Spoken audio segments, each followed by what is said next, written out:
The year is 2019. 19-year-old me is in my student accommodation at 4 a.m, the sun slowly rising on the Newcastle horizon. I've just finished watching the penultimate episode of Game of Thrones, The Bells. The very name of the episode makes me cringe to this day, because that was the day, the hour, the minute, the realisation set in. Oh my god, they did it. They ruined Game of Thrones. If you've seen the show, you probably remember that moment. Black-clad and mildly muddy-looking Emilia Clarke glaring intensely across the CGI King's Landing, launching from the city wall in anger and tears. In the ensuing minutes, the audience are treated to a montage of nameless extras being obliterated by dragonfire, in what, in the writer's eyes, was meant to be a horrifying experience. Horrifying, perhaps, for all the wrong reasons. Many expressed a lot of doubt when HBO confirmed in 2017 that the show's final season would consist of only 6 episodes. Okay, we said, they must know what story they're telling. Little did we know that in the spring of 2019 we would sit down to watch the most ill-paced, illogical and infuriating 6 hours of Emmy-winning television. Few would heartily defend the show's ending, though perhaps fans of certain characters like Sansa and Tyrion, characters who won out in the end despite a string of failures, could be forgiven for taking the happy ending they were given and denying all others. One way or another, someone found something they were infuriated at, and every time, that failure laid on the shoulders of writers and showrunners David Benioff and D.B. Weiss. Plenty of people talk about how Game of Thrones stumbled at its final hurdle, that it was never going to please everyone. While I understand that criticism to an extent, after all, it's infamously difficult to write a satisfying ending to a money-making show, looking at you, Lost, the truth behind HBO's flagship show is perhaps much less obvious. Game of Thrones Season 8 was doomed before it ever aired, before it was ever even written. Over the course of the show's run, even when ratings and reviews hit their peak in Season 4, the showrunners were making narrative decisions that would mess up the ending. While the argument remains that the show deteriorated once they ran out of source material, it's important to point out that the lowly rated Season 5 is in fact based on the most recent A Song of Ice and Fire book, A Dance with Dragons. Except Season 5, for the most part, ignored its source material, instead recentering the focus on different characters and entirely different plot lines. Even before Season 5, what seemed like small narrative decisions ultimately had lasting consequences.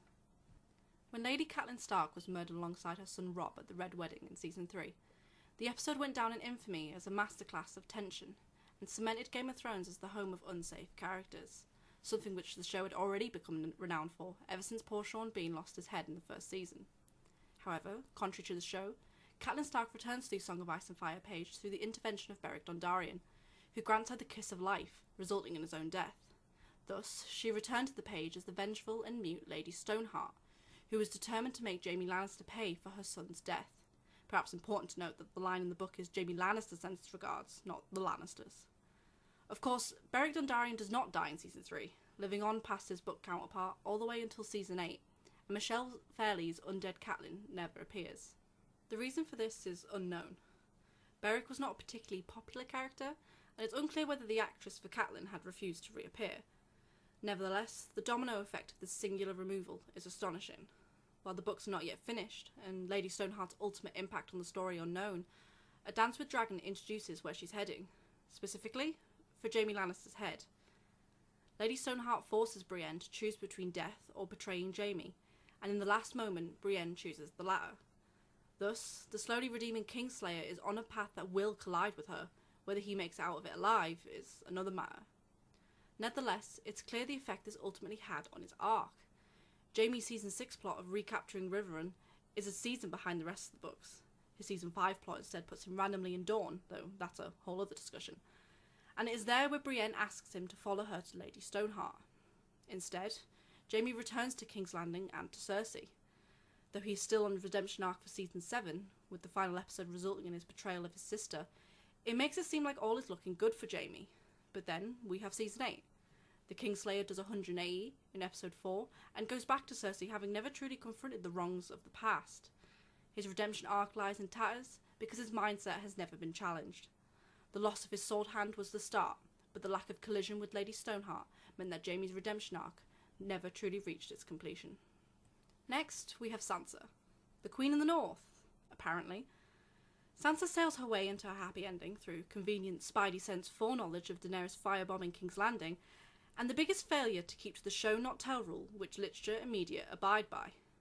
We are constantly told how smart Sansa is, how cunning and politically intelligent, but we are never actually shown it.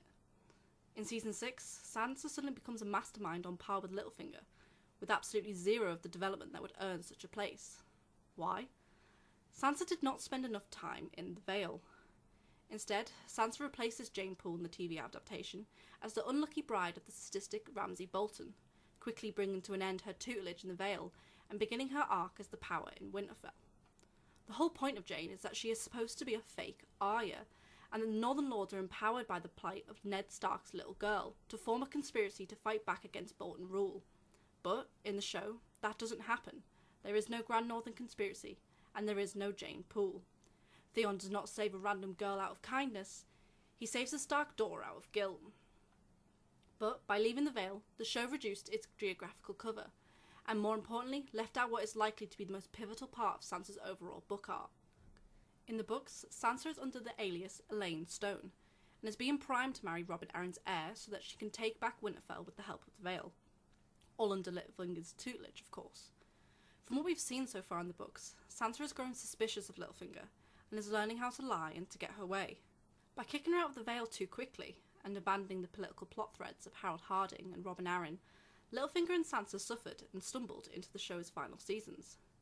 Again, we are told Sansa is intelligent and no longer naive, and no, sexual assault is not the cause of that, contrary to the writing of Season 8.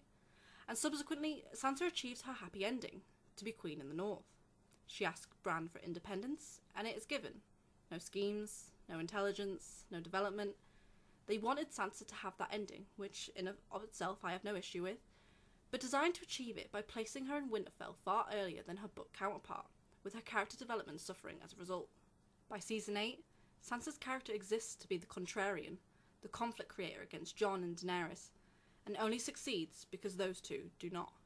It's a shame, as Sansa's arc of overcoming insurmountable odds, facing trauma and rising above it, is relatable to many.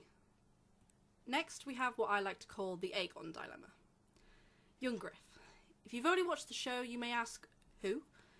Young Griff is the alias of Aegon Targaryen, a young man who claims to be the lost son of the Crown Prince Rhaegar Targaryen, Daenerys' older brother, who was switched out with another baby before he could be brutally killed by the Mountain during Robert's rebellion. The credibility of his claim is subject to fierce fan debate, with many theorists convinced that Aegon is unknowingly a fraud. He's been taught that the throne is his by rights, and Varys and his associates schemed to have him placed on the Iron Throne. Young Griff, alongside the full extent of the Golden Company, who make a very brief appearance in the final season, never appear in the show, to disastrous consequences. To put it simply, the absence of Aegon has a knock-on effect on nearly every single plotline of the books, and he's without a doubt due to have an unbound influence on the narratives and trajectories of the major key players. First, there is Dawn. Infamous for its shockingly poor quality subplot in seasons 5 and 6, Dawn was all but abandoned for the rest of the show's run, with the marked absence of scheming Princess Arianne Martell, as well as other important characters such as Quentyn and the dramatic change of the Prince of Dawn, Doran. Dawn is chiefly in alliance with Aegon, and are destined to become a major part of the book's ending by association. But, because of the absence of Aegon in the show, Dawn was left to flounder, and its plot suffered as a result. We were instead treated to the circus show of Bronn and Jaime attempting, and failing, to rescue Princess Myrcella, who actually remains very much alive in the book so far. Of course, by extension, the trajectory of Myrcella and the effect her life or death would have on Cersei is part of the continued domino effect of Aegon's missing role in the series. Secondly, there is the altering of Tyrion and Varys' characters. Instead of throwing their lot in with Aegon, the two characters join Daenerys' inner circle, and subsequently do little but scheme against her, resulting in the death of Varys in Season 8. Varys' entire secret plotline of the books, that he had been plotting the return of his fake Aegon since the start, is rendered useless, and Varys becomes a contradictory character with no real motivation. And lastly, and perhaps most importantly, the impact his absence has on Daenerys. After all, Daenerys is the one with the dragons, the bigger army, but also the on paper more tenuous claim. In the full book version of the House of the Undying, Daenerys is warned of a fake dragon, and thus far is completely unaware of Aegon's existence. To say that this would have zero effect on her story is astonishing. What if she arrived in Westeros to find another Targaryen, who she suspected to be a fraud, sitting on the Iron Throne? Would she side with him? Fight with him? All of these questions are discarded with Aegon, and Daenerys' major themes of home and righteousness are left to the wayside to make way for making her the Mad Queen. Young Griff, Aegon, fake Aegon, wherever he turns out to be, will undoubtedly have a massive impact on the endgame of the books. To have removed him from the show entirely, and the lack of source material is not even to blame, Dance came out in 2011 and its corresponding season aired in 2015. It ultimately resulted in a shockwave of missing character arcs, missing key players, and a missing conflict. Next, there's Tyrion, from anti-hero to Mouthpiece. I'm going to say it bluntly, Tyrion Lannister is not always the good-natured dwarf you think he is. After Tyrion's trial, where he's accused of the murder of his nephew Joffrey, Tyrion is on a warpath. He murders his past lover, Shae, and then his father, although many would argue the latter most definitely deserved it. The speech from the show, where Tyrion swore bitter vengeance on King's Landing and reaffirmed his hatred of his sister, earned Peter Dinklage a well-deserved Emmy and goes down as one of the show's most famous scenes. The scorned Tyrion Lannister seems poised to descend into the same ruthlessness of his father, and prepared to bring vengeance to those who had bullied him his entire life. In Dance, this seems to be the case. Tyrion joins up with Aegon in the hopes that he would be the one to bring suffering to King's Landing. Over the course of the book, Tyrion highlights his darker tendencies, his desire for the fire and blood the young Targaryen promises. But that is not what happens in Season 5. Instead, Tyrion is directed to Meereen and to Daenerys Targaryen. From there, and in a break from the arc that was developing back in Westeros, Tyrion essentially becomes a pacifist. He lobbies for a diplomatic solution to the destruction of slavery in Slavers Bay, slightly problematic in of itself, becomes increasingly against Daenerys' use of war, in a show about warfare, and an odd turn of fate pleads to not kill his sister in the fighting. All of it begs the question of which side Tyrion was actually on. Many believed that a shocking twist was incoming, that Tyrion would betray Daenerys for his family in one last selfish act. Instead, Tyrion becomes the mouthpiece for the showrunners, the indicator of how the writers wanted the audience to react to Daenerys' actions. When Tyrion protested the execution of Randall and Dickon Tarly, the audience was supposed to agree it was rash, despite the very same situation occurring before in a more positive light with other, and notably male, characters. The same character who, seasons earlier, had sworn that King's Landing should have suffered, became the voice of modern reason in the show's final 2 seasons. He suddenly became concerned with unnecessary casualties, with medieval sieges, and became horrified at the use of dragonfire, as if he had not literally burned an entire fleet with wildfire in Season 2. Tyrion, after leaving King's Landing, ceased to be a character. He had no motivations, no development. By abandoning his anti-hero, or possibly even villainous book trajectory, Tyrion Lannister became a dull and infuriating self-insert for the writers to justify their arc for Daenerys, including her death. After all, how else do you explain that Bran has ascended to the throne over the woman who easily won the Battle of King's Landing? You ensure your most beloved character is saying what you want the audience to think. And thus, you have the consequences of writing characters into a chasm. To be clear, this arc was not to symbolically justify the action of certain characters in Season 8. After all, the show is entirely fictional. Instead, I'm looking at this from a narrative point of view, of how all the pieces of the story form together to make a completed jigsaw puzzle. But what happens when you decide to throw out certain pieces before you finish? Does the finished piece look the same? Does it make sense? Many argued at the show's end that this was Martin's intended ending, and while certain beats of it may be true, I'm in no way discounting that, the missing or altered characters make the final piece unfinished. Benioff and Weiss were left in an impossible situation, but entirely of their own making. By making these changes, the ending of the show was doomed to be fundamentally different from the book. And when you have to make ill-developed steps to achieve your end goal, it is no wonder that the audience cried out in anger at the illogical writing and pacing. This is not even beginning to touch on some of the other writing issues that the show had in its conclusion. Most infamously, Kit Harington as a glorified extra, and the miraculous bullseye shot on Daenerys' dragon. There is so much more that went wrong with the show's conclusion, and while some of these could have been fixed in the writing room in 2017, some couldn't. With no Aegon for the endgame, no Jaime, redeemed or dead, with no Dawn or the Vale and wider world, the show became hollow, and its ending became contrived and horribly paced. A rush to finish what you know you can't fix. The question over whether Daenerys was always going to go mad is a contentious one.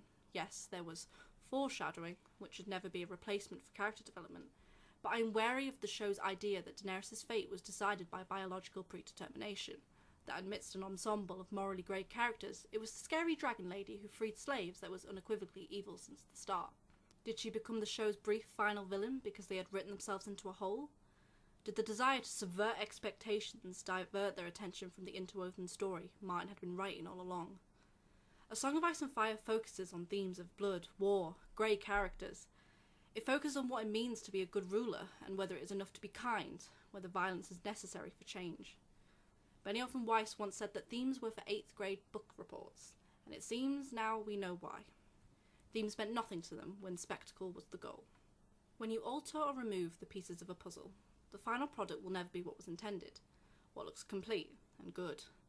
Season 8, contrary to This Is George's ending, could never be the same as the books, and just as the altered jigsaw puzzle was doomed to never look the same as the picture it came with, to never look whole, so too did the ending of Game of Thrones.